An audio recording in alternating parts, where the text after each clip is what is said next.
Hello guys, कैसे हो सभी। आई होप आप सभी स्वस्थ। मैं राकेश ठाकर आप सभी का स्वागत करता हूं आप ही के अपने यूट्यूब चैनल योग जीवन शैली। आज हम एक बहुत ही खास प्राणायाम के बारे में सीखेंगे जिसका नाम है शीतली प्राणायाम। ये शीतली प्राणायाम इतना खास क्यों है हमारे लिए, उसके लिए मैंने 7 फैक्ट बनाए हैं जिसके द्वारा हम इसको समझेंगे कि ये हमारे जीवन के लिए इतना महत्वपूर्ण क्यों। तो पहला इसका फैक्ट है, शीतली प्राणायाम को शीतली प्राणायाम क्यों बोला गया। दूसरा फैक्ट है, इस प्राणायाम को समझने के लिए हम साइंटिफिक और आयुर्वेद की भाषा को हम समझेंगे, तब ये हमें पूरी अच्छी तरह से समझ में आ जाए। तीसरा फैक्ट है, किन लोगों को ये प्राणायाम करना चाहिए, किन लोगों को ये प्राणायाम नहीं करना चाहिए। चौथा फैक्ट है, इस प्राणायाम को करने के लिए हमें कौन सा समय का चुनाव करना चाहिए और कौन सी जगह का हमें चुनाव करना चाहिए। पांचवा फैक्ट है, इस प्राणायाम को किस प्रकार से किया जाता है, इसकी विधि के बारे में मैं आपको पूरा समझाऊंगा। छठा फैक्ट है, इस प्राणायाम से हमें क्या क्या लाभ प्राप्त होते हैं।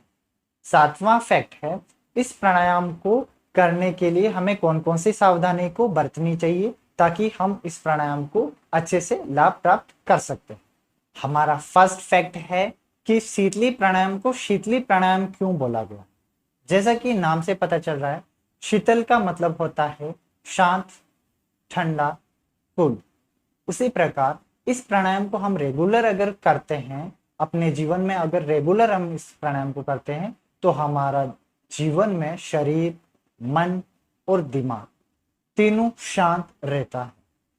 इसकी वजह से इस प्राणायाम को शीतली प्राणायाम बोला।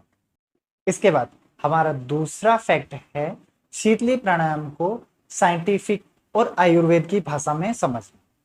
सबसे पहले साइंटिफिक भाषा में समझने के लिए हमें सिंपैथेटिक और पैरासिम्पैथेटिक सिस्टम के बारे में थोड़ा सा समझ लें। सिंपैथेटिक सिस्टम क्या करता है, हमारे उत्तेजनाओं को और बढ़ाने का काम करता है, फाइट एंड फ्लाइट को सपोर्ट करता है। पैरासिम्पैथेटिक सिस्टम क्या करता है, हमारी उत्तेजनाओं को बहुत कम करता है और हमारा रेस्ट एंड डाइजेस्ट के रूल को सपोर्ट करता है। ठीक है, जैसे जिस प्रकार हमारी उत्तेजना बढ़ रही है, उन उत्तेजनाओं को कम करने का काम कौन करता है, पैरासिम्पैथेटिक सिस्टम। और पैरासिम्पैथेटिक सिस्टम को शीतली प्राणायाम और ज्यादा सपोर्ट करता है। उसके बाद सेकेंड हमारा है कि हम आयुर्वेद की भाषा में इसको कैसे समझ सकते हैं। आयुर्वेद में 3 तरह का दोष दिया गया, वात, पित्त और कफ। इन 3 दोषों की वजह से ही हमें बीमारियां होती है। जैसे वात के अधिक हो जाने की वजह से हमारे शरीर में गैस बनना, गैस्ट्रिक का अधिक होना, ये बीमारियां होती है। दूसरा है, हमारा कफ के अधिक हो जाने की वजह से हमें सर्दी जुकाम का जल्दी लग जाना, हमारा लो ब्लड प्रेशर, ये सब बीमारियां होती। तीसरा हमें होता है पित्त। पित्त क्या होता है, पित्त की वजह से हमारे शरीर में गर्मी बहुत ज्यादा बढ़ जाती है। उस गर्मी को कम करने के लिए ही हमें शीतली प्राणायाम को करना चाहिए। ठीक है, इसके बाद हमारा तीसरा फैक्ट आता है कि ये प्राणायाम किन लोगों को करना चाहिए और किन लोगों को ये प्राणायाम करने से बचना चाहिए। तो जिन लोगों का पित्त बहुत ज्यादा होता है, जिनको गर्मी बहुत जल्दी होती है, बहुत ज्यादा गर्मी लगती है, प्यास ज्यादा लगती है या भूख बहुत ज्यादा लगती है, उन्हें ये प्राणायाम करना चाहिए ताकि वो प्यास को कम कर पाए, अपनी भूख को कम कर पाए। लेकिन जिन लोगों को सर्दी जल्दी लगती है, ज्यादा सर्दी लगती है, उन्हें ये प्राणायाम नहीं करना चाहिए क्योंकि उनका कफ पहले से ही बहुत ज्यादा है। तो जिनका कफ पहले से बहुत ज्यादा है उन्हें ये प्राणायाम नहीं करना चाहिए, जिनका पित्त बहुत ज्यादा है उन्हें ये प्राणायाम जरूर करना चाहिए। इसके बाद चौथा फैक्ट है, इसके लिए हमें कौन से समय का चुनाव करना चाहिए और कैसी जगह का चुनाव करना चाहिए। तो समय के चुनाव के लिए आप यह रखें कि आपको ये प्राणायाम कभी भी सर्दियों में नहीं करना। जैसे मैंने अभी भी पहले बताया, जिसको कफ होता है, क्योंकि सर्दियों में कफ बढ़ जाता है, तो सर्दियों में ये प्राणायाम कभी नहीं करना चाहिए। दूसरा, ये प्राणायाम गर्मियों में कर रहे हो तो आप मॉर्निंग में करो। प्रातःकाल ये प्राणायाम करने से आपको और ज्यादा शीतल हवाएं मिलती है, जिससे आप अपने पित्त को और कम कर सकते हो।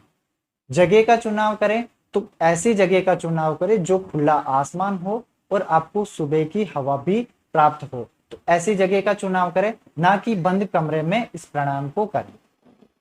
चलिए शीतली प्राणायाम की विधि को शुरू करते हैं। किसी भी आरामदायक ध्यान के आसन में बैठ जाए, जैसे पद्मासन, अर्ध पद्मासन, सुखासन और सिद्धासन। उसके बाद चिन्ह या ज्ञान मुद्रा को अपने घुटनों पर रख लें। आंखें कोमलता से बंद कर लें। पूरे शरीर को शिथिल करने की कोशिश करें। जब तक संभव हो सके तनाव के बिना जीभ को मुंह से बाहर बढ़ाएं। जीभ के किनारों को रोल करें ताकि ये एक ट्यूब या नलिका बन जाए। अब इसी नलिका के द्वारा श्वास को धीरे धीरे अंदर लें। संपूर्ण फेफड़ों श्वास से भर लें। तत्पश्चात जालेंद्र बंद लगाएं। कुछ समय बाद जालेंद्र बंद को हटाएं। धीरे धीरे श्वास को नाक के माध्यम से बाहर छोड़ें। श्वास अंदर लेते समय तेज हवा के समान ध्वनि उत्पन्न होनी चाहिए। जीभ और मुंह की छत पर बर्फीली शीतलता का अनुभव करें। ये एक चक्र समाप्त हुआ। ऐसे ही 9 चक्रों को करें। धीरे धीरे चक्रों की संख्या बढ़ाकर 30 से 40 कर लें।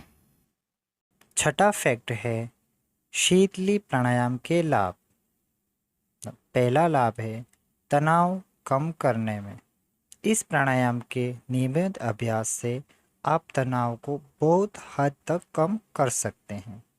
दूसरा लाभ है चिंता को दूर करने में। ये प्राणायाम चिंता को कम करने में बहुत ही अहम रोल निभाता है। तीसरा लाभ है डिप्रेशन को कम करना। अगर आप डिप्रेशन से ग्रसित है तो इस प्राणायाम का अभ्यास करना जरूर चाहिए। ये डिप्रेशन को कम करने में रामबाण का काम करता है। चौथा है क्रोध। ये प्राणायाम गले और क्रोध की बीमारियों के लिए लाभकारी होता है। ये आपके गुस्से को भी बहुत कम कर देगा। पांचवा लाभ है भूख और प्यास। भूख और प्यास को नियंत्रित करने में ये मददगार होता है। छठा लाभ है रक्तचाप को कम करता है। इस प्राणायाम से ठंडकपन का महसूस होता है। ये शरीर में शिथिलता लाती है और रक्तचाप कम करता है। सातवां लाभ है पित्त दोष। पित्त दोष यानी गर्मी। गर्मी के असंतुलन से होने वाली बीमारियों में फायदेमंद होता है। आठवां लाभ है हार्मोन्स के स्राव। जनन अंगों में हार्मोन्स के स्राव को नियंत्रित करता है। नौवां लाभ है वासना। वासना की मानसिक और भावनात्मक प्रभाव को कम करता है। 10वां लाभ है शांत करने में। चूंकि ये प्राणायाम आपके शरीर को शिथिलता प्रदान करती है, जिसके कारण ये आपको शांत करने में अहम भूमिका निभाता है। 7वां और अंतिम फैक्ट है शीतली प्राणायाम से सावधानी। सर्दी में इस प्राणायाम को ना करें। खांसी या टॉन्सिल से पीड़ित व्यक्तियों को ये प्राणायाम नहीं करना चाहिए। कब्ज के पुराने मरीजों को भी ये प्राणायाम नहीं करना चाहिए। जिन व्यक्तियों का रक्तचाप कम रहता हो उन्हें भी ये प्राणायाम नहीं करना चाहिए।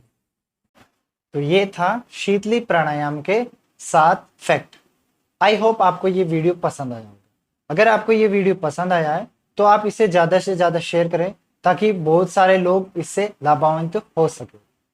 और ऐसे ही बहुत सारे आप प्राणायाम और आसनों को सीखने के लिए मेरे चैनल को सब्सक्राइब करें। धन्यवाद।